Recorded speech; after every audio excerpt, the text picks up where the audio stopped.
ಯೇಸು ಆಕೆಗೆ, ನಿನ್ನನ್ನು ನಂಬುವುದೆಂದರೆ ದೇವರ ಮಹಿಮೆಯನ್ನು ನೋಡುವಿ ಎಂದು ನನ್ನನ್ನು ನಿನಗೆ ಹೇಳಲಿಲ್ಲವೇ ಅಂದನು. இது என்ன அப்படின்னு பார்த்தீங்கன்னாக்கா, தேவன் எப்படியா இருக்கும்னு நோக்கும்னா, நம்பிக்கையோடு நம்ம தேவன்கிட்ட போனால், தேவன்கிட்ட கேட்டாக்கா தேவன் என்ன பண்ணுறாருங்க, அது தராருங்க. அதுதான் இயேசுக்கு சொல்கிறாருங்க, என்னுடைய வார்த்தையை நம்பிக்கையோடு என்ன பண்ண கேட்டு நடந்துக்கினா உனக்கு நன்மைகள் நடக்கும் என்று ஆண்டவராக இயேசு கிறிஸ்து சொல்கிறது நம்ம பார்க்குறோம். எதுக்காக அப்படின்னு பார்த்தீங்கன்னாக்கா, இன்றைக்கி இயேசுவை நம்புகிறோம், ஆனால் உண்மையாக நம்புகிறோமா இல்லையா அப்படின்றத நம்ம பார்க்கணும். புரியுதுங்களா? உண்மையாக நம்ம நம்புனாக்கா நம்மளுடைய வாழ்க்கை பிரகாசிகமாக இருக்கும் நம்ம பார்க்கலாம். ப்ரேயர் பண்ணிக்கலாம்.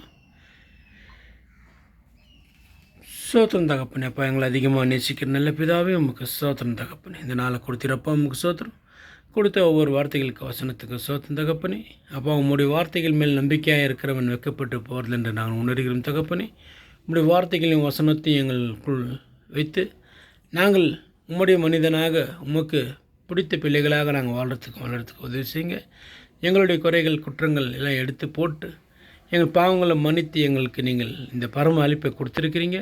எங்களை பரிசுத்தமாக்குறதுக்காக நீங்கள் ஒவ்வொரு நாளும் உங்களுடைய வார்த்தைகளை கொடுத்து கொண்டிருக்கிறீங்க தகப்பனே. நாங்கள் பரிசுத்தமாகி கொண்டு நாங்கள் பரம அளிப்புக்கு போகிறதுக்கான எண்ணங்கள் சிந்தனைகள் எங்கள் உள்ளத்தில் வைக்கிறதுக்கு உதவி செய்யுங்க தகப்பனே. எங்களுடைய குறைகள் குற்றங்கள் எல்லாம் எடுத்து போடுங்க.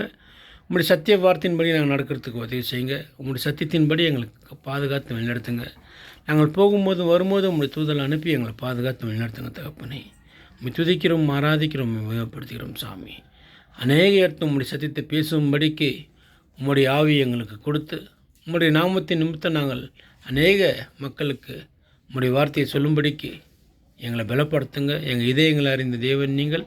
எங்கள் இதயங்களை பலப்படுத்துங்க, திடன்படுத்துங்க. உங்களுடைய சமாதானத்தை கொடுத்து ஆசீர்வதிங்க. இந்த உலகத்தில் இருக்கிற ஒவ்வொரு மக்களுக்கும் உங்களுடைய சமாதானத்தையும் சந்தோஷத்தையும் உங்களுடைய கிருவியை நீங்கள் கொடுத்து ஒவ்வொரு நீங்கள் பாதுகாத்து ஆசீர்வதிங்க. ஒவ்வொருக்கும் ஒவ்வொரு தேவைகள் இருக்கும். ஒவ்வொரு தேவைகளையும் நீங்கள் சந்திங்க சாமி. ஒரு தகப்பன் போல கூட இருந்து ஒவ்வொரையும் பாதுகாத்து வழிநடத்துங்கப்பா.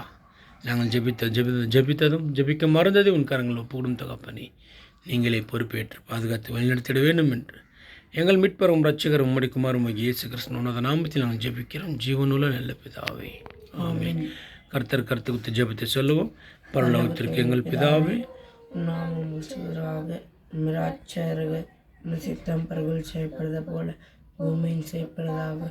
எங்களது நன்மை எங்களுக்கு இருந்ததிலும் எங்கள் தீமை செய்தவர்களை நாங்கள் பார்ப்பது போல எங்கள் பாவப்படுத்தும். எங்கள் சோதரிடம் தீமைதரிச்சும். பிதாவாகிய தேவனுடைய சமாதானமும் கிருபையும் ஆண்டவராகிய இயேசு கிறிஸ்துவுடைய ஐக்கியமும் சதா காலமும் எல்லோரோடும் இருப்பதாக. ஆமென்.